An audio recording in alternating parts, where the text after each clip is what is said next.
Hi guys, फिर से स्वागत है आपका नेक्स्ट फ्री लेक्चर सीरीज में, जिसमें मैं कवर करने वाला हूँ everything related to digital marketing, everything related to your career, everything that can make you something different from others in case of career also.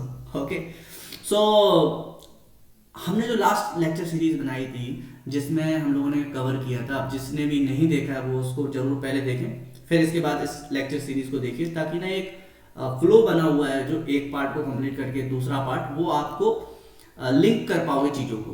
तो पहले पार्ट में हम लोगों ने कवर किया था बेसिकली कि क्या डिजिटल मार्केटिंग है, आपको क्यों सीखनी चाहिए, किसको सीखनी चाहिए, कहाँ से सीख सकते हो, ये जो लेक्चर सीरीज बन रही है इससे आपको क्या बेनिफिट मिल सकता है, डिजिटल मार्केटिंग सीखने के बाद आपको क्या किस टाइप की जॉब मिलेगी, क्या सैलरी होगी, एमएनसीज में जॉब मिल सकती है या नहीं मिल सकती है, कंप्लीट डिजिटल मार्केटिंग का राइट वे क्या है।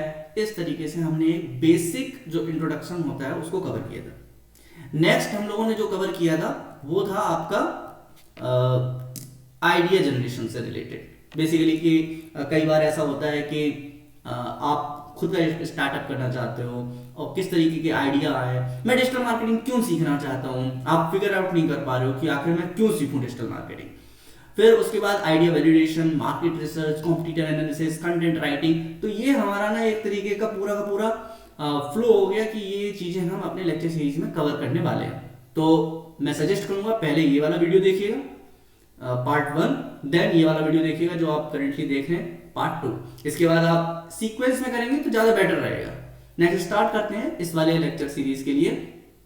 आज का जो हमारा टॉपिक है वो है basically idea generation and validation के रिगार्डिंग। ठीक है, तो हमारा जो टॉपिक रहेगा पूरा का पूरा कंप्लीट आइडिया को लेकर रहेगा। अब मैं एक एग्जांपल देता हूँ।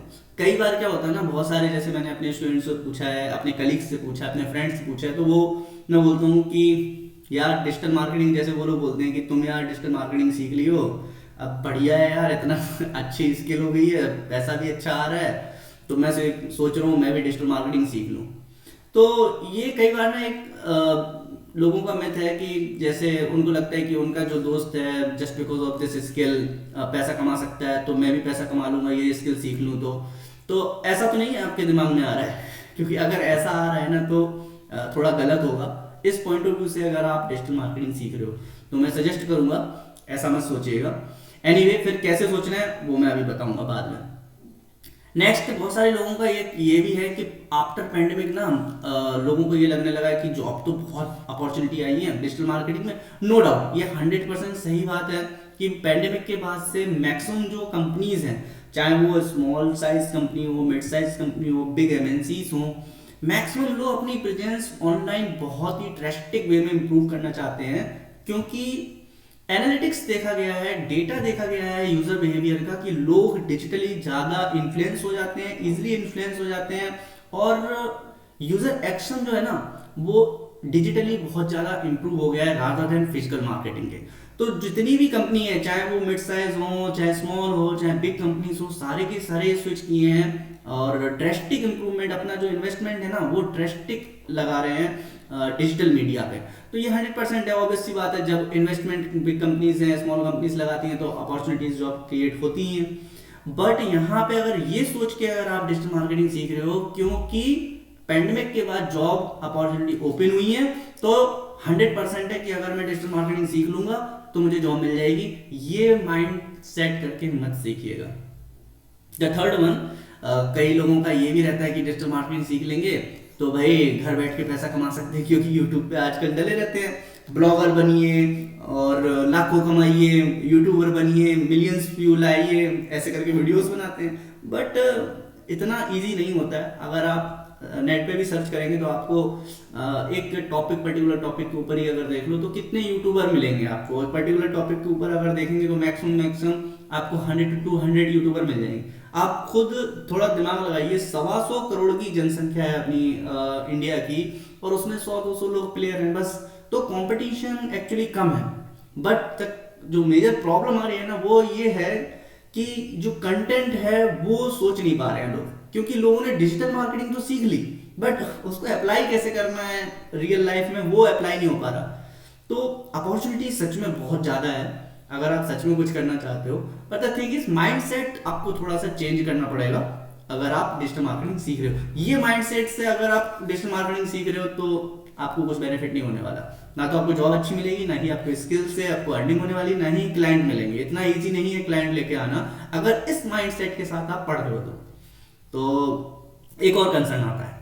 एक कंसर्न ये भी आता है कि कई बार ऐसा लगता है कि मैं डिजिटल मार्केटिंग सीखना चाहता हूँ, ऐसे थॉट आते हैं, मैं ऐसा करना चाहता हूँ। बट पता है क्या होता है, 99% केस में जो आप मैं करके बोल रहे हो ना, मैं ऐसा चाहता हूँ, मैं ऐसा चाहता हूँ, एक्चुअली में वो आप नहीं चाहते हो, आपके चारों तरफ रहने वाले लोग चाहते हैं।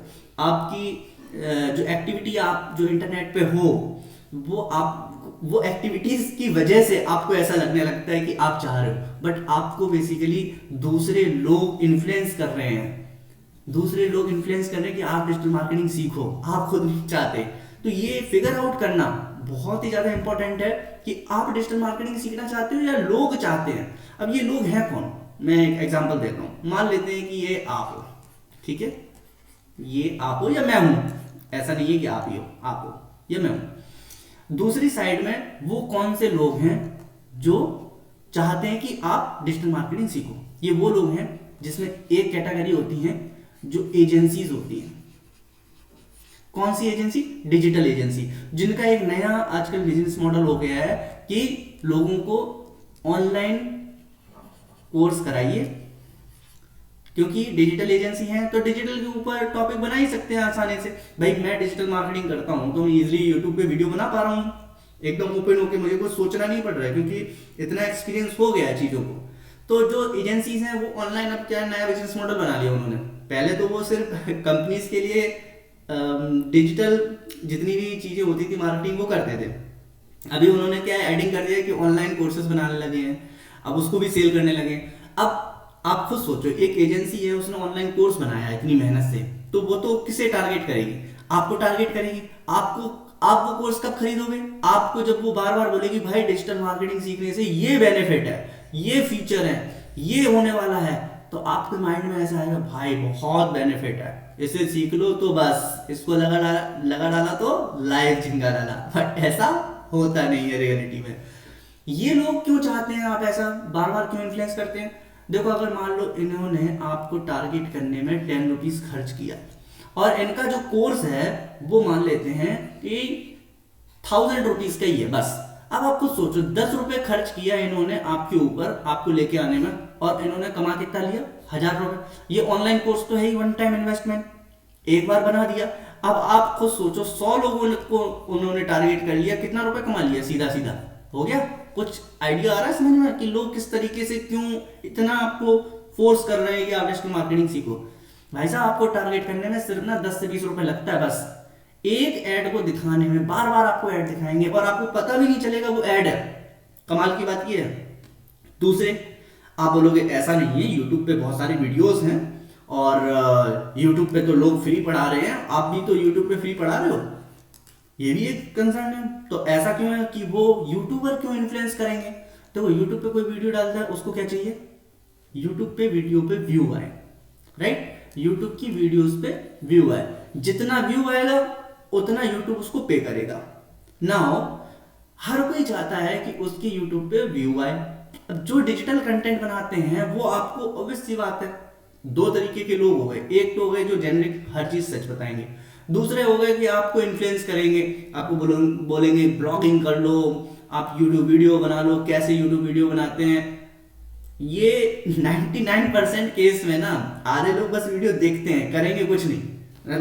देखेंगे उसमें camera, best camera for YouTube videos, मतलब मालूम है कि वो कैमरा लेने वाले नहीं हो, लेकिन आप देखोगे बार बार देखोगे, फिर इन्फ्लुएंस हो जाओगे, फिर माइंड में आएगा यार यूट्यूबर बन जाए, 2 दिन वीडियो बनाओगे उसके बाद ठप। क्यों? क्योंकि आपका माइंडसेट डिजिटल मार्केटिंग सीखने का या यूट्यूब वीडियो बनाने का, आपका माइंडसेट जो था ना, वो पता है क्या है? आपका माइंडसेट ये है, अर्निंग करना। यही गलत है। हम लोग ना, यही प्रॉब्लम है, हमारा माइंडसेट ये हो गया है कि हम पैसा कमा लें, हम जॉब ले लें, हम डिजिटल मार्केटिंग सीख के घर बैठ के क्लाइंट लेके आ सकते हैं। इस माइंडसेट के साथ अगर आप डिजिटल मार्केटिंग सीख रहे हो, आप सक्सेसफुल नहीं हो सकते। अब प्रॉब्लम है कि फिर किस तरीके से फिगर आउट करें, किस तरीके से पूछें खुद से कि भाई मैं डिजिटल मार्केटिंग क्यों सीखना चाहता हूँ। तो सबसे बड़ा ये क्वेश्चन आ जाता है कि मैं डिजिटल मार्केटिंग आखिर क्यों सीखना चाहता हूँ, ये फिगर आउट कैसे करें। अब देखो इसमें ना कैटेगरी बना दी मैंने ताकि इजी अंडरस्टैंडिंग के लिए। पहला केस हो सकता है कि आप जॉब सर्च कर रहे हो या जॉब में आपको सैलरी हाइक चाहिए, ऐसा केस हो सकता है। फ्रीलांसिंग वर्क, आपको स्किल ऑलरेडी आती है, मान लेते हैं कोडिंग आती है, आपको ग्राफिक डिजाइनिंग अच्छे से आती है, आप चाहते हो कि यार मुझे क्लाइंट मिल जाए, उसके लिए आप डिजिटल मार्केटिंग सीख रहे हो। खुद का बिजनेस है या पापा का बिजनेस है या रिलेटिव का बिजनेस है, या आप किसी कंपनी में ऑलरेडी काम कर रहे हो, आप चाहते हो कि उसका ग्रोथ हो, उसकी सेल में ग्रोथ हो, उसके लिए डिजिटल मार्केटिंग सीखना चाहते हो। और लास्ट जो केस हो सकता है, आपके पास कोई एक आइडिया है, छोटा बड़ा ये मैटर नहीं करता, आइडिया है, चाहे वो ब्लॉगिंग स्टार्ट करने का हो, चाहे यूट्यूब वीडियो का स्टार्ट करने का हो। मान लेते हैं आपको कुकिंग अच्छी लगती है, आप कुकिंग की वीडियोस बनाना चाहते हैं, आपके पास एक आइडिया है, आपको समझ नहीं आ रहा यूट्यूब वीडियो कैसे बढ़िया स्टार्ट कैसे करें सक्सेसफुल। आप मान लेते हैं कि आपको रेस्टोरेंट ओपन करना है, आप रेस्टोरेंट कैसे अच्छे से ओपन करें, आपको कोई एक ऐप बनानी है तो ऐप कैसे बनाए, वेबसाइट कैसे बनाए, मतलब बहुत सारे आइडियाज हो सकते हैं। तो आइडिया है, उसको एक सक्सेसफुल स्टार्टअप के फॉर्म में कन्वर्ट करना है। तो ये बेसिकली मोटा मोटी केसेस होते हैं जिस केस में आप डिजिटल मार्केटिंग सीखना चाहते हो। अब एक एक करके डिस्कस करते हैं। मान लेते हैं जॉब। अब जॉब में भी देखो दो केस हो गए। आप जॉब सर्च करना चाहते हो, मतलब आपकी ब्रांच है, मान लेते हैं बीसीए, ठीक है, आपने बीसीए कर रखी है कंप्यूटर साइंस से, या बीए कर रखी है, या बीएससी कर रखी है, ये जो भी आपको लगता है, बीटेक कर रखा है, मान लेते हैं बीटेक कर रखा है, ठीक है, बीटेक कर रखा है कंप्यूटर साइंस से, जिसका डिजिटल मार्केटिंग से जनरली स्टूडेंट का कॉन्सेप्ट होता है कोई लेना देना नहीं है, बट ऐसा नहीं है। फर्स्ट वाले लेक्चर सीरीज में मैंने ये चीज कवर की थी कि डिजिटल मार्केटिंग आज के जमाने में एक इसेंशियल स्किल हो गई है, जैसे आपका कम्युनिकेशन स्किल हो गया, लीडरशिप स्किल हो गई, इस टाइप की एक इसेंशियल लाइफ की एक, ये समझ लो इनहेरेंट हो गया आपका, ये होना ही चाहिए डिजिटल मार्केटिंग स्किल आज के डिजिटल एरा में अगर आप हो तो। 2020 की मैं बात कर रहा हूं। अब मान लेते हैं कि आप जॉब सर्च करने के लिए डिजिटल मार्केटिंग सीखना चाहते हो। दूसरा केस क्या हो सकता है, डिजिटल मार्केटिंग की जॉब करना चाहते हो। दोनों में अंतर है। एक में है आप जॉब ढूंढ रहे हो, मैटर नहीं करता आपकी डिग्री क्या है, मैटर नहीं करता आप किस टाइप की जॉब ढूंढ रहे हो। दूसरे में है आप डिजिटल मार्केटिंग की ही जॉब करना चाहते हो। ये दो अंतर है। अब इसके लिए क्या आपको पूछना, आप एक काम कीजिएगा, एक एक्सेल शीट बनाइए, वहां पे ना क्वेश्चन लिख लीजिए, सेट ऑफ क्वेश्चन, और उसके सामने आप फ्रंट में क्या कीजिएगा, उनके आंसर लिखिएगा। जैसे पहला क्वेश्चन आप अपने आप से लिखिएगा, what is your highest qualification, आप उसमें लिखिएगा जो भी आपकी क्वालिफिकेशन है, हाईएस्ट 12th है तो 12th लिखिए, बीसीए तो बीसीए, बीए, बीएससी, बीटेक जो भी है, जो भी ब्रांच है वो लिखिएगा। इसके बाद आप ये बताइए विच टाइप ऑफ स्किल, आपके पास कौन कौन सी स्किल है। आप फुल स्टैक वेब डेवलपर हैं, वो लिखिएगा। आपको माइक्रोसॉफ्ट एक्सेल आता है, माइक्रोसॉफ्ट पावर पॉइंट आता है, व्हाटएवर जो भी स्किल है आप वो चीज नोट डाउन कीजिए। प्लस क्योंकि आपने डिजिटल मार्केटिंग सीख ली तो ये एक आपकी एडिशनल स्किल होगी, तो आप जो भी डिग्री है आपकी उसमें एक और एडिशनल क्या स्किल जुड़ गई, डिजिटल मार्केटिंग, क्योंकि आप ये सीख लिए। नाउ आप कहां पे जॉब ढूंढ रहे हो, 3 लोकेशन चूज कर लो अपने अकॉर्डिंग। दिल्ली एनसीआर हो गया, जैसे पुणे हो गया, बेंगलोर हो गया।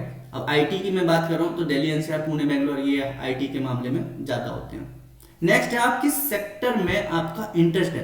देखो इंटरेस्ट एक अलग चीज है, जॉब करना एक अलग चीज है। मेरा इंटरेस्ट एग्रीकल्चर में है, मैंने कंप्यूटर साइंस से बीटेक कर रखा है। ज्यादातर माइंडसेट लोगों का है कंप्यूटर साइंस से बीटेक मतलब IT software company, Google, Microsoft, IBM, क्योंकि उन्होंने कंप्यूटर साइंस से किया तो उनको लगता है बस यही है, बट ऐसा नहीं है। हेल्थ सेक्टर में भी आजकल आईटी की जरूरत है। हेल्थ सेक्टर हो गया, एग्रीकल्चर हो गया, मैन्युफैक्चरिंग हो गया। तो सबसे पहले ना जॉब में जाने से पहले आपको ये पता करना है आपका इंटरेस्ट किसमें। अब इंटरेस्ट कैसा होता है, बचपन से जिसमें भी आपका रहा है। अगर आपका बचपन से एग्रीकल्चर में रहा है, भाई एग्रीकल्चर नहीं की पढ़ाई कोई बात नहीं, आपने बीटेक किया है, आपने बीसीए किया, आपने बीबीए किया, आपने एमबीए किया, व्हाटएवर जो भी किया, आपका इंटरेस्ट किसमें है आपको वो सेक्टर फाइंड आउट करना है। फिर जिस सेक्टर में आपको इंटरेस्ट है उसी सेक्टर में आपको चूज कर लेना है कि मैं इस सेक्टर में जॉब ढूंढूंगा। इतना चीज आपको करना है।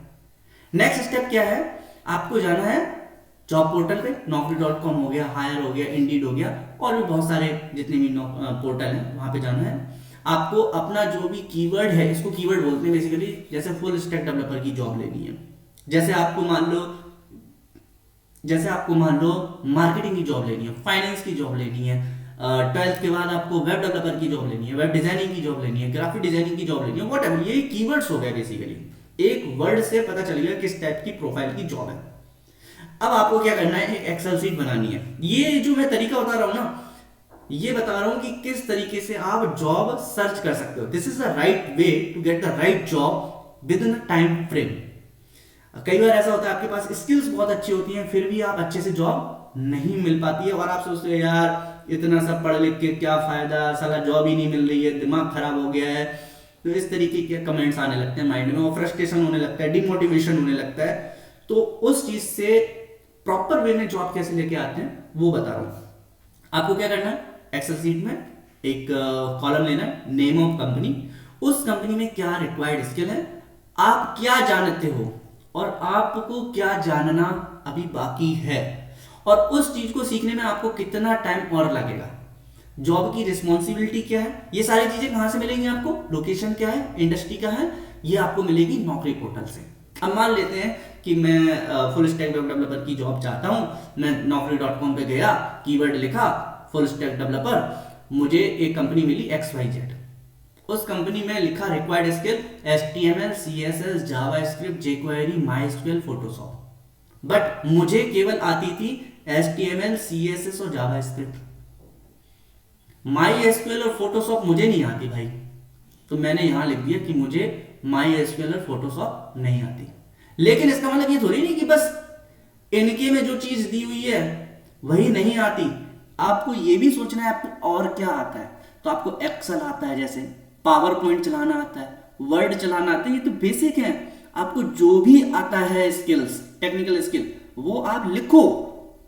ये मैटर नहीं करता उस कंपनी को क्या रिक्वायर्ड, आप पहले लिखो, लिस्ट डाउन करो आपको क्या क्या आता है। अब डिजिटल मार्केटिंग सीख लोगे तो एक एडिशनल स्किल हो गई। अब देखो, आप ये देखो कि आपको MySQL और फोटोशॉप सीखने में कितना टाइम लगेगा, 6 महीने। ये जॉब निकली है कब, अभी। अब मान लेते हैं इसकी डेडलाइन है 20 डेज। मुझे मालूम है कि 6 महीने में मैं सीखूंगा तो 20 डेज में ये वाली जॉब तो मिलने की है नहीं, लेकिन ये आपके पास एक एक्सेल शीट में मेंटेन्ड है कि 6 महीने में अगर मैं ये सीख लेता हूं तो 6 महीने बाद दोबारा इस कंपनी को अप्रोच करो। 99% में केस में क्या होता है, जो भी अगर सिमिलर टाइप की जॉब आती है 6 महीने बाद, यही स्किल मांगेगा वो। ऐसा नहीं है कि कुछ और एडिशनल आ जाएगी, बहुत रेयर केस में होता है।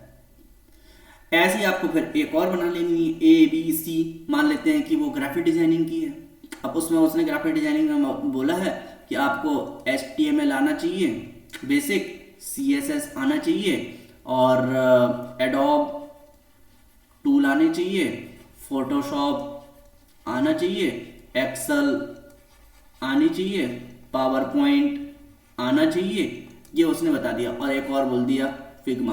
फिग्मा बेसिकली टूल है, ये सारे टूल है, ठीक है। अब आप एज अ ग्राफिक डिजाइनर आपको सिर्फ पता है फिग्मा के बारे में, मान लेते हैं यार फिग्मा के अलावा और भी तो कुछ आता होगा ना, पावर पॉइंट तो आता होगा ना, एक्सेल तो आता होगा ना।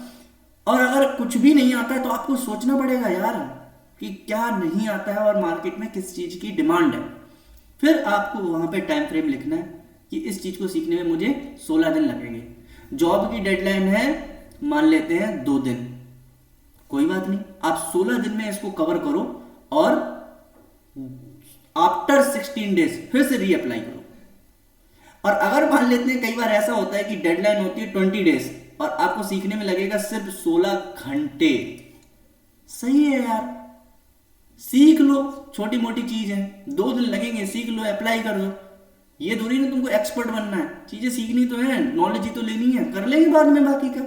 तो इस तरीके से आप एक टाइम फ्रेम से और कुछ एग्जैक्ट आपको जो मिल जाएंगी, जिसकी रिक्वायरमेंट जो होगी और जो आप चाहते हो वो ऑलमोस्ट मैच कर जाएगी। एक चीज और, कभी भी ऐसा नहीं होता है जो कंपनी चाहती है सेम टू सेम आपको आता हो।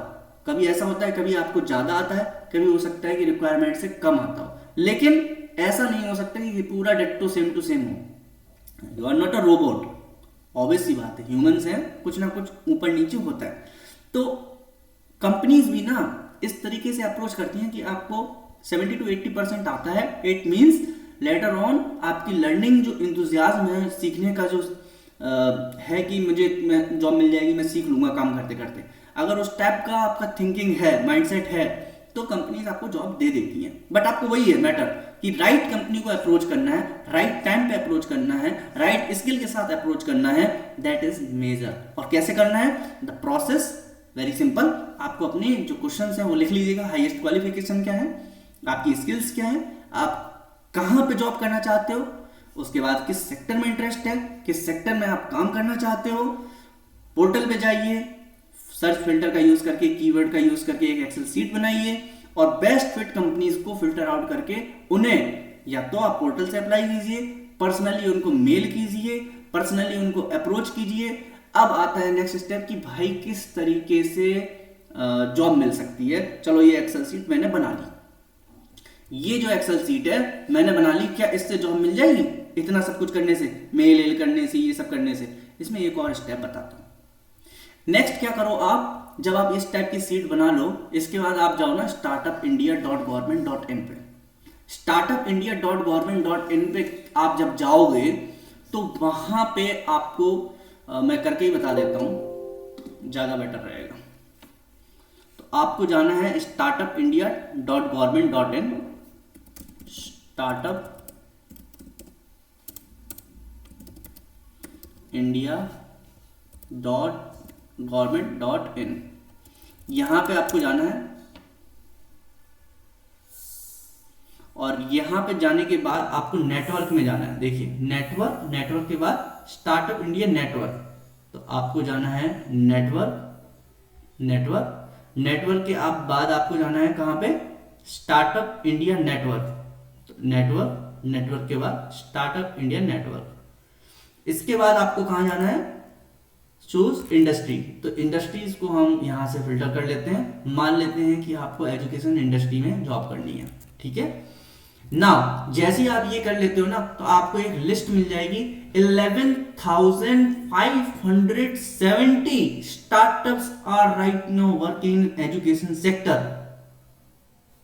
आप समझ रहे हो, इतने सारे स्टार्टअप्स हैं जिनको आप अप्रोच कर सकते हो अगर आपको एजुकेशन सिस्टम में एंटर करना है, एजुकेशन सेक्टर में एंटर करनी है, जॉब करनी है ना। आपको क्या करना है? फिर से एक एक्सेल सीट बनानी है। अब इस बार ना थोड़ा सा ट्विस्ट है, इस बार हम क्या करेंगे, जैसे पुराने वाले में ना नेम ऑफ कंपनी था, अभी हम क्या कर रहे हैं? नेम ऑफ स्टार्टअप कर रहे हैं। आपको जॉब कहां चाहिए थी? जो जो जॉब चाहिए थी, जो जो लोकेशन, दिल्ली, एनसीआर, पुणे, बेंगलोर, हम क्या करेंगे? यहाँ पे लोकेशन में लिखेंगे दिल्ली, एनसीआर, पुणे, बेंगलोर के जो हैं उनको लिस्ट डाउन करेंगे स्टार्टअप्स को। यहाँ पे उनको लिखेंगे फंडिंग मिली है या नहीं मिली है, क्योंकि फंडिंग वाले जो स्टार्टअप्स होते हैं ना, थोड़ा जॉब सिक्योरिटी, एक जॉब सिक्योरिटी के पॉइंट ऑफ व्यू से बता रहा हूँ, थोड़ा सिक्योर्ड जॉब रहती है। तो ऐसे स्टार्टअप जिनको फंडिंग मिल गई है या फिर न्यूज में है और आपको लग रहा है उनकी प्रोफाइल से कि जल्द ही इनको फंडिंग मिल जाएगी क्योंकि इनका कॉन्सेप्ट अच्छा है, ठीक है। तो अगर फंडिंग मिल गई है तो कितनी मिली है? अब बात आती है कि वो क्या करते हैं बेसिकली। जैसे direct supply of fresh food हो गया, भाई आजकल जो चल रहा है स्टार्टअप, फार्मर से लेके डायरेक्ट आपके घर, कितना अच्छा कॉन्सेप्ट है, इसको तो 100% आगे ग्रोथ होनी है क्योंकि लोग यही चाहते हैं। तो इस टाइप के स्टार्टअप में अप्रोच कर सकते हो आप। कैसे कर सकते हो? How your skill can help. आपको एक, आप जैसे उनको बोल सकते हो कि मैं वेबसाइट आपकी मेंटेन कर सकता हूँ, आपके लिए वेब पेजेस बना सकता हूँ, क्योंकि आपने डिजिटल मार्केटिंग सीख ली है। मैं ये मान के चल रहा हूँ आपको डिजिटल मार्केटिंग आ गई है मेरे लेक्चर सीरीज को देखने के बाद, ठीक है। तो मैं उस पॉइंट ऑफ व्यू से बता रहा हूँ। तो आप उनको बोल सकते हो मैं आपके लिए डिजिटल मार्केटिंग कर सकता हूँ। नेक्स्ट, आप जो भी स्टार्टअप है ना, ABC, आपको कुछ नहीं करना है, hr@abc.com.in.co.in.org पे मेल कर देनी है। कुछ मेल जाएंगी, कुछ मेल नहीं जाएंगी, क्योंकि हो सकता है hr@abc.com पे मेल ही ना बनी हो उनकी, .in पे बनी, कोई बात नहीं। बेसिकली HR की और फाउंडर की और डायरेक्टर की ये ईमेल फाइंड आउट करने का एक बेसिक फंडामेंटल है। आप क्या करो, जो भी स्टार्टअप का नाम है, जो भी उनके नाम से चल रहा है, ब्रांड के नाम से, फॉर एग्जांपल मैं अपना ही ले लेता हूँ, यो लर्नर। तो आप यो लर्नर का अगर HR को अगर करना है कॉन्टेक्ट, तो क्या हो जाएगा? HR@yolearner.com। ये हो जाएगा। अब अगर यो लर्नर में एचआर होगी तो ये मेल चली जाएगी, नहीं होगी तो कोई बात नहीं, आप दूसरा देख लो। आप इसके लिए क्या कर सकते हो, वेबसाइट पे जाइए, वहां के कॉन्टैक्ट पेज पे देखिए, कोई ना कोई डली होगी। इसके अलावा आप इस पे भी मेल कर सकते हो, info@, जैसे yolearner.com या info@abc.com। बेसिकली कहने का मतलब है जो भी स्टार्टअप है ना उसको @.com लगाओ और आगे लिखना है इन्फो और एचआर, इसको उठा के मेल कर दो।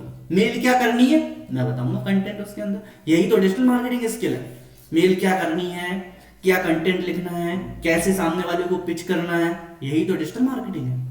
कैसे लोगों को ढूंढना है, कैसे एचआर को कांटेक्ट करना है, कैसे डायरेक्टर को अप्रोच करना है, कैसे फाउंडर्स को मेल करनी है, that is the digital marketing skill, nothing. So अगर डिजिटल मार्केटिंग स्किल सीख गए तो अप्रोच कर लोगे, और अगर अप्रोच कर लिए तो जॉब मिल गई। स्किल तो आती है आपको। तो आप उस तरीके से व्हाट्सएप पे कैसे उनसे कांटेक्ट कर सकते हो, अच्छा फेसबुक से आप कैसे कर सकते हो, लिंक्डइन से कैसे कर सकते हो, यूट्यूब चैनल, ये सारा का सारा ना डिजिटल मार्केटिंग से बेसिकली आप पता कर सकते हो ना। आपको ये 2 एक्सेल शीट बन गई, ठीक है। पहले वाले में था naukri.com या जो भी आपकी पोर्टल है वहां से आपने एक लिस्ट बनाई, दूसरे में एक्सेल शीट बनाई जिसमें आप स्टार्टअप में गए, आपकी स्किल से रिलेटेड जो स्टार्टअप की लिस्ट बन सकती है उनका एक लिस्ट बनाए। नेक्स्ट आपका रिसर्च पार्ट आ जाता है। ये मैं ना अभी तक सिर्फ जॉब ढूंढने का मैटर बता रहा हूँ, जॉब ढूंढने का, इसमें डिजिटल मार्केटिंग नहीं, इसमें कोई भी आपकी डिग्री है, कोई भी आपने स्किल्स हैं आपकी, आपको किस तरीके से डिजिटल मार्केटिंग स्किल हेल्प कर सकती है जॉब ढूंढने में, मैं वो वाला पार्ट कवर कर रहा हूँ।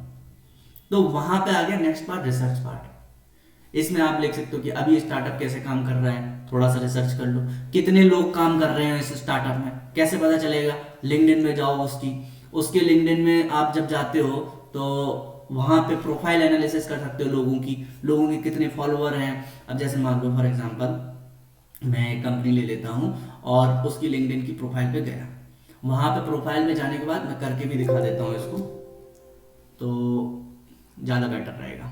फॉर एग्जांपल मैं किसी एक स्टार्टअप को ले लेता हूँ, यहाँ से मुझे हो गई, ठीक है, और सेक्टर हो गया, सिटी मैं लिख देता हूँ बेंगलुरु, ठीक है, ओके, एंड यहाँ से मुझे मिल जाएगा चलो एग्ज़ाम, ओके, चलो एग्ज़ाम 6 गूगल रिव्यू है। आपको ये भी पढ़ने हैं कि गूगल रिव्यू कैसे हैं। चलो एग्ज़ाम का वेबसाइट देखा, इसके बाद हम इसके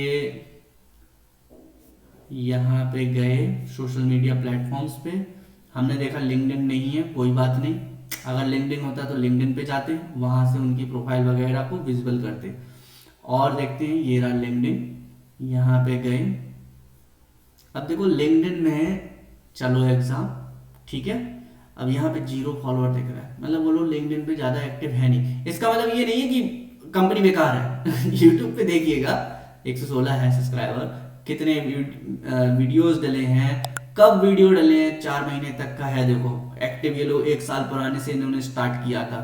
तो बेसिकली इस तरीके से धीरे धीरे आप एनालाइज कर सकते हो किसी भी कंपनी के बारे में प्रोफाइल कैसी है। दूसरा जैसे आप मान लेते हैं कि जैसे इसका फेसबुक है, आप फेसबुक पे गए, फेसबुक में उसका एक्टिविटी देखे कि भाई उन्होंने कब तक, जैसे 24 लाइक्स हैं, लास्ट पोस्ट उन्होंने किया था 20 नवंबर को, तो ये ना एक ये नंबर दिया है, आप इनसे बात कर सकते हो डायरेक्ट कि how you can help them. जैसे इनका देखो लिंक्डइन में ये अपॉर्चुनिटी है, बेसिकली एक तरीके से दिस इज अपॉर्चुनिटी। आप यहाँ पे इनका बैनर नहीं है, ऑप्टिमाइज नहीं है, कुछ भी प्रोफाइल वगैरह, तो आप क्या है, ये सिंपली आप इनको बोल सकते हो कि I will optimise your all social media platform, job मिल गई, कितनी देर लग रही।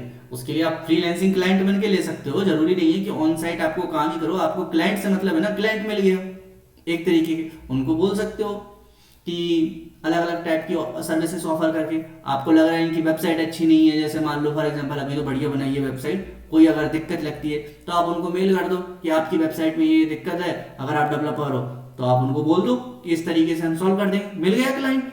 This is the way to find the client, very easy. The only thing is research part. So चाहे वो जॉब ढूंढने के मैटर में हो, चाहे वो कंपनी का क्लाइंट ढूंढने के मैटर में हो, एवरीथिंग कहीं ना कहीं रिसर्च पार्ट आपका बहुत मैटर करता है। आपकी जो कॉग्निटिव थिंकिंग है ना, उसके साथ साथ इमोशनल और कॉग्निटिव थिंकिंग का कॉम्बो जो होता है ना, वो बहुत मैटर करता है। ये नहीं कि एक स्टेप बता दिया डिजिटल मार्केटिंग ये होती है, वो होती है, ये फलाना ढिकाना, उसका एप्लीकेशन कैसे करोगे? वो तो है ही नहीं कहीं, वो तो कहीं लेक्चर्स में मिलती ही नहीं है, मैं जहां तक देखता हूँ। वो तो आपको खुद सोचनी पड़ेगी, ये मैटर आ जाता है, और खुद सोचने में आपकी कोई हेल्प नहीं कर रहा है, उस मैटर में मैं हूं। नेक्स्ट, अब मान लेते हैं कि आपने डिजिटल मार्केटिंग सीख ली, आपको ये एक्सेल सीट से डेटा मिल गया, आपको पता चल गया कि भाई इस कंपनी में मुझे ये लिस्ट मिल गई कि 10 to 5 कंपनीज की लिस्ट मिल गई, 10 to 15 कंपनीज की लिस्ट मिल गई, मैं यहाँ अप्लाई कर सकता हूँ, मेरी स्किल फिट बैठ रही है, मुझे मालूम है कि जॉब मिल जाएगी 100%। अब आपको डिजिटल मार्केटिंग स्किल यूज करनी है। जैसे ही आप डिजिटल मार्केटिंग सीख लोगे ना, आपको पता चल जाएगा ईमेल मार्केटिंग, आपको पता चल जाएगा कि ईमेल कैसे लिखते हैं, ईमेल कैसे सेंड करते हैं, बल्क में कैसे करते हैं, एक बार में उठा के जितने भी स्टार्टअप लिस्ट डाउन की हो 100,000 सबको एक बार में मेल कर दो। कैसे करते हैं? That is email marketing. Follow up email कैसे करते हैं? एक मेल आपने मुझे की, एग्जांपल, आपने पहली मेल की, मैंने कोई रिप्लाई नहीं किया, तुरंत उसका दूसरा मेल जाना चाहिए, तीसरी मेल जानी चाहिए, चौथी मेल जानी चाहिए। That is called follow up mail. Sir अभी लास्ट टाइम मैंने मेल किया था और आई होप कि आप इतना बिजी नहीं होंगे, इसको देख लेते हैं, क्या पता कुछ अपॉर्चुनिटी मिल जाए। आपको मेल ही तो करनी है, तो बेसिकली फॉलो अप मेल करते रहना है। एक टाइम आएगा हड़ के परेशान होके तुम्हारा रिप्लाई करेगा, अगर उसे मना कर रही है तो मना कर देगा, लेकिन वो रिप्लाई करेगा। That is called email marketing. WhatsApp marketing, आपने एक लिस्ट बना ली सारे नंबरों की, एचआर के जितने कॉन्टैक्ट हैं, आपकी जो लेट सपोज कि आपको कंप्यूटर साइंस में जाना है, कंप्यूटर साइंस के डिपार्टमेंट का हेड का जितने कंपनीज के हो सकते हैं सारे कंपनीज के निकालिए लिस्ट, 1000-1500 सबको बल्क में व्हाट्सएप किए एक ही बार में। सबको लगेगा मुझे पर्सनल किया है, और जबकि आप कर रहे हो एक ही बार में। आप सोचो कितनी एक्टिविटी हो गई। मान लेते हैं कि आज मैं बैठा जॉब ढूंढने के लिए, मैंने लिस्ट बनाई 100 कंपनीज की, 100 कंपनीज के एचआर को एक साथ मेल की, 100 कंपनीज के एचआर को व्हाट्सएप किया, 100 कंपनीज के एचआर को मैंने अपना फेसबुक पे ऐड दिखाया, मैंने वहां पे वीडियो बना के बोला कि I am searching for a job. अगर आपको मतलब शर्म आ रही है भाई बोलने में, अब देखो जॉब लेनी है तो कुछ तो करना पड़ेगा, या तो आप कुछ ऐसा कुछ करो, आप बोल सकते हो कि I have this kind of skills और मैं आपके लिए ऐसा कुछ कर सकता हूं, और that is why I am looking for the opportunity, right opportunity, जहां पे मैं अपनी स्किल्स को ग्रो कर सकूं, अपनी स्किल्स के साथ आपकी कंपनी को ग्रो कर सकूं। और जिसको इंटरेस्ट है वो मुझे पिंग करे, आप उसे फेसबुक पे ऐड दिखा सकते हो। आप खुद सोचो ना, जब आपको लोग इन्फ्लुएंस कर सकते हैं तो आप कंपनीज के लोगों को इन्फ्लुएंस नहीं कर सकते डिजिटल मार्केटिंग सीख के? वेरी इजी, उनको इन्फ्लुएंस कर देना है कि हाँ भाई आप ही सबसे बेस्ट कैंडिडेट हो। ये चीज कैसे? ये चीज डिजिटल मार्केटिंग से आएगी। लिंक्डइन मार्केटिंग, लिंक्डइन में आपने जितने भी अच्छे फाउंडर्स हैं कंपनी के, जिनके फॉलोअर्स अच्छे हैं, एम्प्लॉयज जिनके फॉलोअर्स अच्छे हैं, बहुत इंगेजिंग टाइप के एम्प्लॉयज हैं, उनको अप्रोच कर सकते हो। एक ही बार में सबको सेम टाइप का कॉपी पेस्ट मैसेज जाएगा, वो देखेंगे, उन्हें थोड़ी ना मालूम तुम डिजिटल मार्केटिंग से कर रहे हो, ये तो आप जानते हो। और फर्स्ट मूवर, देखो इतना ये वीडियोस ना बहुत सारे लोग देख रहे होंगे, मैं फिर भी गारंटी देता हूं उसमें से 99% बस एंजॉय करके निकल जाएंगे, करेंगे कोई नहीं। लेकिन जो एक बंदा है ना 99% के बाद 1%, जिसने भी कर लिया ना 110% उसको जॉब मिलने वाली है। अब भाई आपको बड़ी जल्दी है, नहीं यार डिजिटल मार्केटिंग सीखने का टाइम नहीं है, बहुत प्रेशर है, एक काम करो 1-to-1 सेशन ले लो मेरे साथ, मैं आपको सारा प्रोसेस 2 दिन के अंदर ही सारा कवर कर दूंगा। नहीं तो फिर ये पूरी लेक्चर सीरीज है, ये तो मैं वैसे बनाया हूँ मतलब एक तरीके से सब कुछ सीखने के पॉइंट ऑफ व्यू से, तो उसमें मैं आपको बता दूंगा 1-1.5 घंटे का सेशन में कि किस तरीके से पिच करते हैं, किस तरीके से आपका रिज्यूम परफेक्ट बना दूंगा, किस तरीके से आप कवर लेटर बनाते हैं, किस तरीके से वीडियोस बना सकते हैं, दैट काइंड ऑफ थिंग बना के 1-2 घंटे में कवर करके, और बस अगले दिन से स्टार्ट कर दो अपना मार्केटिंग, ये सीखने marketing skill, so basically job मिल जाएगी। नेक्स्ट, सिमिलरली सैलरी हाइक के केस में भी सेम है। देखो जॉब और सैलरी हाइक में कुछ अंतर नहीं है, जॉब में क्या है, नया एकदम बिल्कुल फ्रॉम द स्क्रैच होता है। सैलरी हाइक में आपके पास एक्सपीरियंस है, सेम चीज करनी है आपको सैलरी हाइक में भी। कंपनीज की लिस्ट बनानी है, स्टार्टअप की लिस्ट बनानी है, बेस्ट फिट कंपनीज की अपनी स्किल्स के अकॉर्डिंग कितने टाइम फ्रेम में आप जो जो स्किल्स रहेंगी उनको सीख सकते हो। अच्छा, इसमें एक और बेनिफिट है, आप ना अपनी जो स्किल्स आपके माइंड में चल रहा है कि यार मुझे तो बहुत कुछ आता है, तो पोर्टल पे जाके ना कंपनीज की रिक्वायरमेंट के अकॉर्डिंग आप समझ भी पाओगे कि कंपनीज को एग्जैक्टली चाहिए क्या। मुंह उठा के कुछ भी पढ़ते रहो just because of some kind of sort of ads, advertisement जो आपको दिखाती है एजेंसीज, बोलती हैं ये सीख लोगे वो सीख लोगे, जबकि कंपनीज की रिक्वायरमेंट ही कुछ और है। कंपनीज तो कुछ और चाहती हैं, आप तो बस एड के इन्फ्लुएंस में कुछ भी सीखे जा रहे हो। तो आपको वो भी एक आइडिया मिल जाएगा। फ्रीलैंसिंग वर्क, देखो एक बार आपको डिजिटल मार्केटिंग सीख लिया, प्रोसेस सेम है, जिस तरीके से जॉब ले रही है, जिस तरीके से सैलरी हाइक करानी है, same kind of freelancing client लेके आने में भी सेम पैटर्न है। सिंपल इजी वे यही है सबसे, फ्रॉम फॉर द बिगनर्स। जो एक्सपर्ट लेवल है उनके लिए अलग हाई फाई लेवल का होता है, वो छोड़ दो, अभी हमारे लिए तो ये बेसिक है भाई। फिर तो उसके लिए ना मुझे इंग्लिश में लेक्चर बनाना पड़ेगा। So do you want to find the freelancers client, I am going to tell you how you can figure out that kind of. So basically अभी तो यार बिगनर्स के लिए है और इंटरमीडिएट्स के लिए है, जो बेसिकली क्लाइंट मिल जाए भाई $1000-1500 तक के, ठीक है इतना मिल जाए, और नहीं तो इंडियन में मिल जाए कोई मुझे 10-12 हज़ार रुपए में क्लाइंट मिल जाए, ठीक है यार इतना इनफ है। तो that kind of work you can easily find with the help of जो मैंने जॉब वाला स्ट्रक्चर बताया। एक्सेल शीट बनानी है और उसके अकॉर्डिंग आपको अप्रोच करना है। नेक्स्ट जो है ना वो बड़ा अच्छा इंटरेस्टिंग होने वाला है। आपके पास एक आइडिया है, मैंने ना एक स्टार्टअप किया था 2017 में, और वो स्टार्टअप हो गया पूरी तरीके से फेल। लेकिन उससे जो लर्निंग मिली, आज मे भी उसी की वजह से मैं ये वीडियो बना रहा हूँ।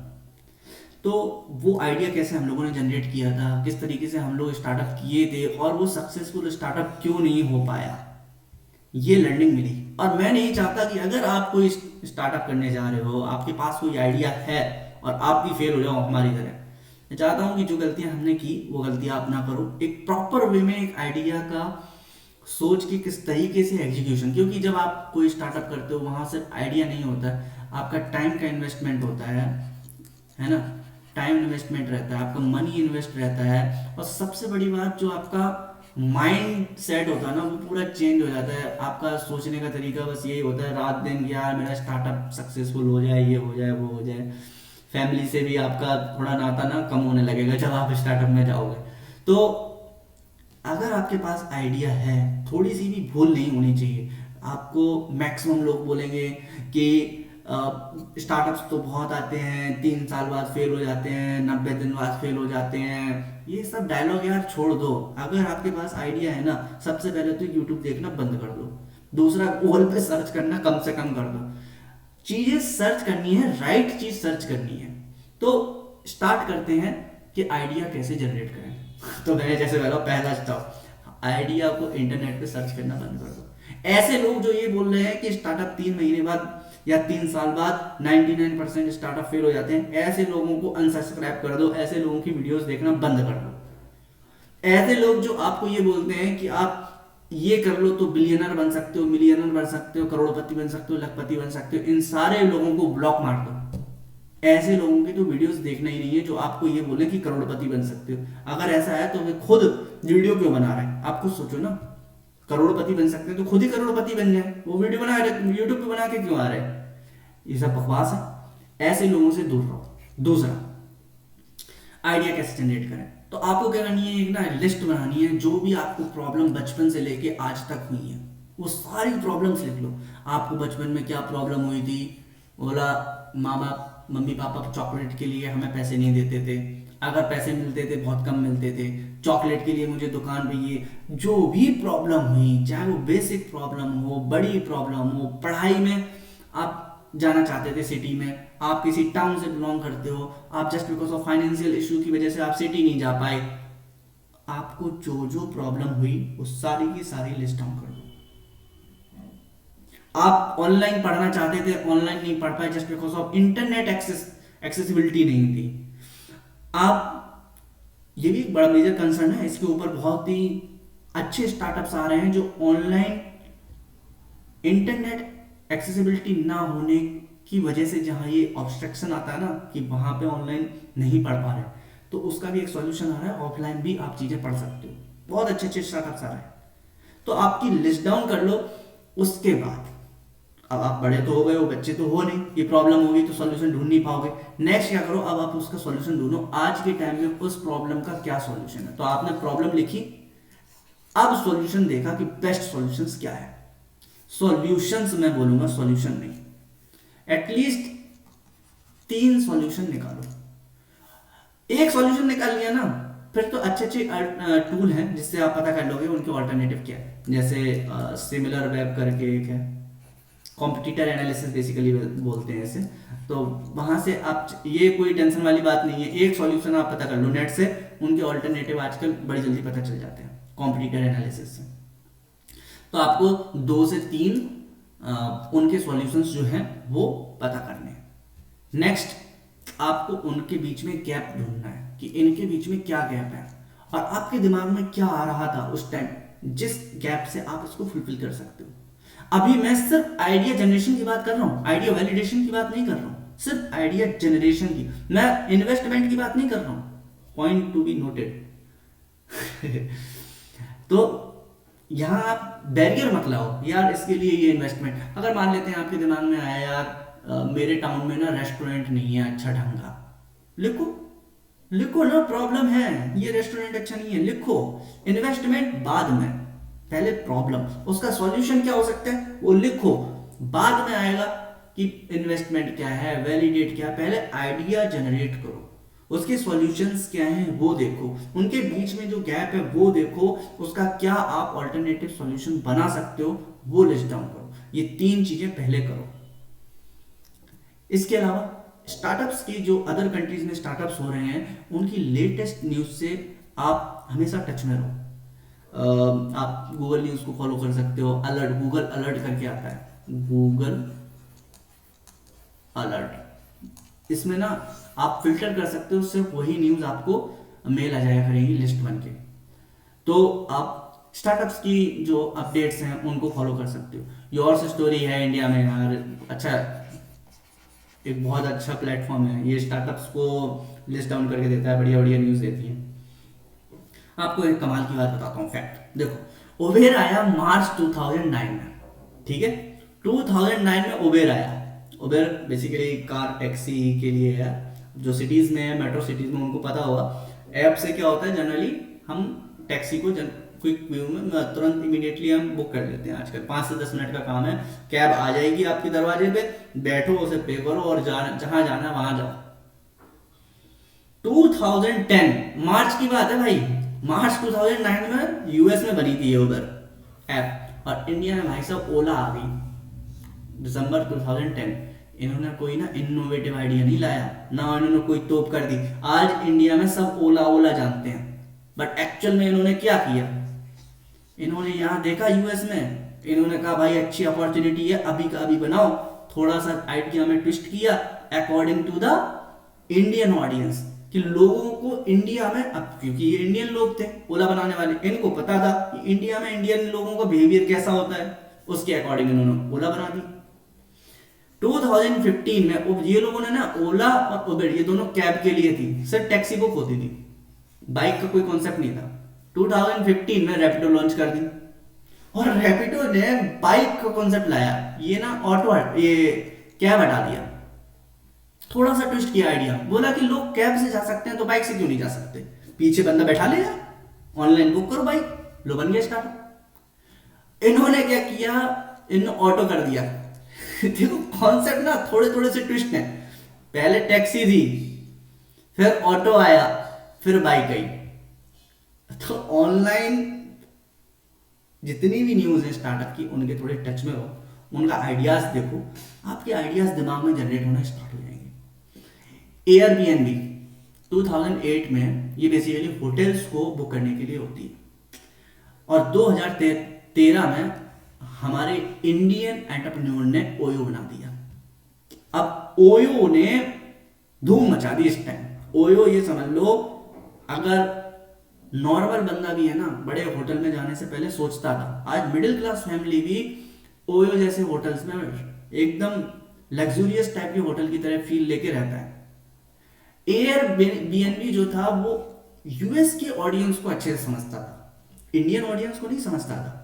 ओयो का फाउंडर रितेश अग्रवाल ये था कहाँ का, इंडिया का। इंडियन ऑडियंस को अच्छे से समझा और वो जानता था कि क्या गैप है, ये इंडिया में सक्सेस उतना नहीं हो सकता, और बस थोड़ा सा चेंजेस किया। बाकी कॉन्सेप्ट वही है, होटल बुक करने, करो होटल बुक और बना दिया। देखो सेम कॉन्सेप्ट, कुछ भी नहीं है भाई, आइडिया सेम है, आइडिया जनरेशन। अब देखो एक बढ़िया चीज बताता हूं, जनवरी 2004 में ऑर्कुट आया। जनवरी 2004 में ऑर्कुट आया, गूगल ने लॉन्च किया। ऑर्कुट की अगर आप गूगल पे थीम देखोगे ना, मैं अभी ये भी दिखाई देता हूं, ऑर्कुट की अगर आप थीम देखोगे पहले, अच्छा एक चीज और, 2000 जनवरी 2004 में ऑर्कुट आया और फरवरी, एक महीने बाद 2004 में फेसबुक आया। और आप मानोगे नहीं, ऑर्कुट और फेसबुक डिट्टो कॉपी थे। मतलब ये समझ लो, उन्होंने, ऑर्कुट वालों ने ब्लू थीम यूज की थी, फेसबुक वालों ने भी ब्लू थीम यूज कर रखी थी, और इससे ज्यादा क्या होएगा। ये ऑर्कुट गूगल का था, बाद में इन लोगों ने इसे स्टॉप कर दिया था। फेसबुक जब 2004 में आया था, और इसमें डिफरेंस क्या था, ऑर्कुट क्या था, आज जो फेसबुक है ना वो कॉन्सेप्ट था ऑर्कुट का। आज जो फेसबुक है, ऑर्कुट का कॉन्सेप्ट था जो आज का फेसबुक है, और फेसबुक का कॉन्सेप्ट था कि सिर्फ ये कॉलेजों को कनेक्ट करेगा, बस कॉलेज और यूनिवर्सिटीज को कनेक्ट करेगा on a single platform. That was the concept in 2004, फरवरी 2004। उसके बाद 2006 में इन्होंने फंडिंग उठाई, फंडिंग उठाने के बाद 2006 में इन्होंने कॉन्सेप्ट चेंज किया, क्योंकि जो इन्वेस्टर थे उन्होंने बोला कि भैया ये कॉन्सेप्ट बकवास है, कॉलेजों को कनेक्ट करने वाला, इसको ओपन मार्केट में छोड़ो। और ओपन मार्केट में जो आज आप लोग फेसबुक यूज कर रहे हो वो है बेसिकली सब, कोई रेस्ट्रिक्शन नहीं है कि आप कॉलेज के स्टूडेंट हो या क्या हो, जो हो मर्जी सब लोग यूज करो। और बेसिकली ये कॉन्सेप्ट था ऑर्कुट का। इन्होंने थोड़ा सा चेंज किया ऑर्कुट का कॉन्सेप्ट, ये ओपन लेके मार्केट में आए, इन्होंने थोड़ा सा चेंज किया, ये बोले हम सब कॉलेज तक ही रहेंगे। लो, बाद में ऑर्कुट, गूगल ने ऑर्कुट को शट डाउन कर दिया। अदरवाइज आज ऑर्कुट और फेसबुक बहुत बड़े कॉम्पिटिटर होते हैं एक दूसरे के। एनीवे, फेसबुक में फीड वाला सिस्टम था, ठीक है, नॉर्मल फीड होती थी, प्रोफाइल होती थी। इंस्टाग्राम में ये लोग ना थोड़ा सा ट्विस्ट करके लेके आए। ये दूसरी कंपनी है इंस्टाग्राम, फेसबुक ने एक्वायर कर ली बाद में, पहले इंस्टाग्राम अलग कंपनी थी। अक्टूबर 2010 में इंस्टाग्राम के फाउंडर्स ने थोड़ा सा ट्विस्ट किया यूआई में और बना दी इंस्टाग्राम। और जुलाई 2011, भाई साहब सिर्फ गैप देखो आप, अक्टूबर से जुलाई कोई भी गैप नहीं है, ना के बराबर गैप है।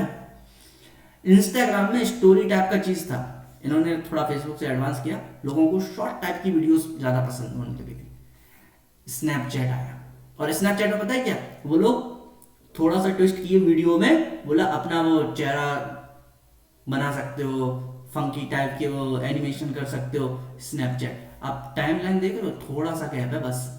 ये सारे के सारे स्टार्टअप्स ना एक दूसरे की आइडिया को थोड़ा सा ट्विस्ट करके आइडिया बना रहे हैं और सक्सेसफुल स्टार्टअप बनते जा रहे हैं। हम सोच रहे हैं भाई उसने वो बना दिया, बड़ा टॉप कर दिया, ये कर दिया, वो कर दिया, ऐसा कहीं कुछ नहीं है। गहराई में अगर स्टार्टअप्स में जाओगे ना, आप डीप डाइव करोगे तो आपको हकीकत पता चलेगी, सारे स्टार्टअप एक दूसरे के नकलची हैं। गिने चुने स्टार्टअप्स हैं जो सच में हकीकत में उनका यूनिक आइडिया था, उससे पहले कुछ था ही नहीं। जैसे उबर, मैं बोलूंगा सच में ये फर्स्ट ऐसा कॉन्सेप्ट था। एयरबीएनबी ये सच में था, ऑर्कुट सच में था, यूट्यूब सच में था। जो फर्स्ट मूवर होते ना वो सच में इनोवेटिव थे। बाकी जो आ रहे हैं, लेकिन ऐसा नहीं है कि सक्सेसफुल नहीं है। मैं तो उल्टा ये बोलूंगा कि बाद वाले ज्यादा सक्सेसफुल। अब ऑर्कुट के केस में देख लो ना, इस सोशल मीडिया केस में देखो, जैसे जो सबसे पहले आया वो कम होता जा रहा है। ऑर्कुट सबसे पहले आया, बंद हो गया। फेसबुक, इंस्टाग्राम ज्यादा पॉपुलर हो गया फेसबुक से ज्यादा, स्नैपचैट इंस्टाग्राम से ज्यादा पॉपुलर हो गया। अब शेयर चैट, ये हमारे इंडियन, इनने क्या किया, ये सब थी इंग्लिश में। शेयर चैट के फाउंडर्स ने क्या किया, इन्होंने कर दिया रीजनल लैंग्वेज में।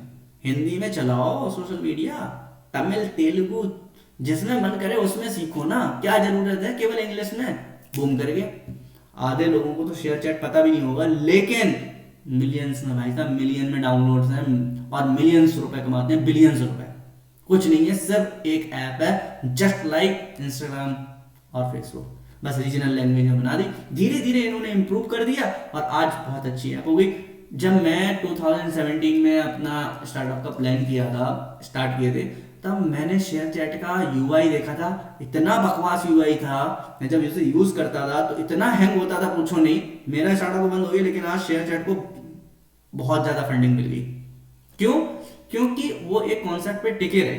अब वो देखो, मैं आपको बाद में बताऊंगा कि प्रॉब्लम्स क्या आई थी, आइडिया में क्या ऐसा सोचा नहीं था, क्या problem, that is another part. मैं अभी सिर्फ आइडिया जनरेशन की बात कर रहा हूँ। यूट्यूब का देखो, फरवरी 2005 में यूट्यूब आया और यूट्यूब को बीट करने वाला ना कोई वीडियो वाला आया नहीं। फिर काफी लंबे अरसे के बाद सितंबर 2016 में टिकटॉक आया। यहाँ पे जो वीडियोस थी ना, वो बड़ी वीडियोस होती थी, 1 घंटे 2 घंटे 10 मिनट 15 मिनट। 2016 तक आते आते लोगों को ना जल्दी हो गई, टाइम नहीं है, फटाफट इंफॉर्मेशन चाहिए, बड़ी वीडियो नहीं चाहिए, टू द पॉइंट, फटाफट बताओ। टिकटॉक लॉन्च हुआ भाई साहब, बूम हो गई, बूम। छोड़ दो, जिसे देखो सब टिकटॉक दिख रहे थे। और 2018 में कॉपी पेस्ट मारा टिकटॉक का और आगे चिंगारी, और तभी बैन हो गई टिकटॉक। उसके बाद तो फिर क्या नहीं क्या, मौज लो, चिंगारी लो, मौज लो, पता नहीं क्या क्या ऐप आ गई और सारी की सारी चल रही है। कमाल की बात है, सारे पैसे कमा रहे हैं आज और सबके सब करोड़पति बन गए जिन जिन ने ये ऐप बनाई। वीडियो को देख लो आप। स्काइप जो है सबसे पहले आया, उसके बाद जूम आया, उसके बाद गूगल मीट आया। कॉन्सेप्ट वही है, वो वीडियो स्ट्रीमिंग है, ये भी वीडियो स्ट्रीमिंग है, थोड़ा सा ट्विस्ट कर दिया, दैट्स इट। अमेजोन का पूरा कॉपी पेस्ट फ्लिपकार्ट। अब आप सोच रहे होंगे कि अमेजोन इतना बड़ा कंपनी है, फ्लिपकार्ट इसका बनाया, तो अमेजोन तो इसको जब चाहता तब इस अर्ली स्टार्टअप को बीट कर देता। फ्लिपकार्ट के जो 2 फाउंडर है ना, इसके 2 फाउंडर थे, अभी फ्लिपकार्ट को बेसिकली इन लोगों ने सेल कर दिया। बहुत ही दुख हुआ था जिस दिन इन लोगों ने सेल किया था। इंडियन स्टार्टअप हो गया यार, और विदेशी कंपनियों को बेच देना ये बहुत गलत बात है। एनीवे, सबके अपने अपने एथिक्स होते हैं। बट अमेजोन का पूरा कॉपी पेस्ट है वही सब फ्लिपकार्ट। सिर्फ एक ही चीज थी, फ्लिपकार्ट वालों को ये पता चल गया था, ओनर को, फाउंडर को, कि इंडिया में कैश ऑन डिलीवरी, मतलब इंडिया के लोगों का नेचर है, जब वो ऑनलाइन कोई चीज परचेस करते हैं तो उनको ऑनलाइन पेमेंट करने में बहुत प्रॉब्लम होती है। जब फ्लिपकार्ट आया था तब ऑनलाइन पेमेंट वाला सिस्टम थोड़ा कम था। सिर्फ टायर 1 सिटी में बोलूंगा, जैसे मेट्रो सिटीज हो गई, दिल्ली, पुणे, बेंगलोर, चंडीगढ़ जैसे, वहां पे ही था। गांव का तो भूल ही जाओ, ये तो अभी मोदी जी की कृपा रही है और पेटीएम की, जिसकी वजह से ये गांव डिजिटल हो गया, वरना कहाँ ये गांव वगैरह में कौन जानता था। तो फ्लिपकार्ट आज बताओ, मैं जिस गांव से बिलोंग करता हूँ वहां पे फ्लिपकार्ट आज डिलीवरी करता है, और वहां पे बिजली तक भी नहीं आती थी एक जमाने में ढंग की, और आज भी रोड भी अच्छे नहीं है और फ्लिपकार्ट की डिलीवरी टाइम से हो जाती है। स्पीड पोस्ट से आपका पोस्ट नहीं आएगा, जितने फास्ट डिलीवरी फ्लिपकार्ट की है। कैसे? क्योंकि फ्लिपकार्ट के ऑडियंस को समझा, वो इंडियन ऑडियंस को समझा। फ्लिपकार्ट का नकल पूरा एकदम कॉपी पेस्ट मारा, मिंत्रा बना दिया, बढ़िया चल रहा है। और ऐसे न जाने कितने ऑनलाइन पोर्टल्स हैं, मार्केट प्लेस हैं, अमेजोन फ्लिपकार्ट की तरह, सारे लोग पैसा कमा रहे हैं भाई साहब, सारे लोग। ये नहीं बोल सकते आप कि आप अगर इस जैसा बनाए तो आप नहीं कमा सकते। That is idea generation only. कैसे कमाओगे, वैलिडेशन कैसा करना है, ये आगे लेक्चर सीरीज में मैं बताऊंगा। सबसे पहले ई लर्निंग का यूडेमी आया था। यूडेमी जो है 400 से 1000 रुपए तक के कोर्सेज देता है, ऑनलाइन कोर्सेज। तो यूडेमी बेसिकली कॉन्सेप्ट लेके इसलिए आया था क्योंकि यूट्यूब पे वीडियोस तो लर्निंग का था, बट ना वो सेग्रीगेटेड नहीं है, स्ट्रक्चर्ड फॉर्म में नहीं है, और इंफॉर्मेशन बिखरी हुई है। तो यूडेमी ने क्या किया, स्ट्रक्चर्ड फॉर्म में सस्ते में, कॉस्ट इफेक्टिव वे में ऑनलाइन लर्निंग पोर्टल लॉन्च किया। कॉर्सेरा ने क्या किया, बोला कि तुम छोटे कोर्सेज बनाते हो, मैं यूनिवर्सिटी कोर्सेज बनाऊंगा। इन्होंने क्या किया, यूनिवर्सिटीज, कॉलेजेस को कोलैबोरेट किया और फिर बड़े बड़े कोर्सेज बनाए। इन्होंने 1 घंटे बनाए, उन्होंने 10 घंटे बना दिए। अपग्रेड पूरा कॉपी पेस्ट ऑफ कोर्सेरा। बोलने को वो मार्केटिंग करेंगे लंबी लंबी, वो करते हैं कोर्सेरा वाले इंटरनेशनल यूनिवर्सिटीज को, और अपग्रेड वाले करते हैं इंडियन, अब तो वो भी इंटरनेशनल करने लगे, इंडियन यूनिवर्सिटीज को। आइडिया वही था, वैलिडेशन एंड एग्जीक्यूशन करना था। देखो एस्थेटिक लुक देना वेबसाइट का, that's it a different part. Idea की बात चलिए, आइडिया क्या, आइडिया यह था कोर्सेरा का यूनिवर्सिटीज को कनेक्ट करना, उनके प्रोफेसर से वीडियो लेक्चर सीरीज बनवाना, स्टूडेंट को डिलीवर करना। अपग्रेड ने भी वही किया। दैट इज बेसिकली मैं ये बताना चाह रहा हूं लोग क्या किए पास्ट में और आप क्या कर सकते हो, कैसे लेटेस्ट न्यूज जो है स्टार्टअप्स की अदर कंट्रीज में, उनके टच में रहो। अभी स्टार्टअप लॉन्च हुआ मान लो यूएस में, और आपको लग रहा है इंडिया में तो ऐसा कुछ है ही नहीं, अभी का अभी उसमें देखो कि आप बना सकते हो नहीं बना सकते हो। अभी एक आया है ये एमबीए चाय वाला, क्या बेसिक कॉन्सेप्ट आप बना सकते हो अगर आपको इंटरेस्ट है, कुकिंग में इंटरेस्ट है, आपने बीटेक कर रखी, इंजीनियर चाय वाला बना दो, क्या दिक्कत है, चलेगा 100% चलेगा।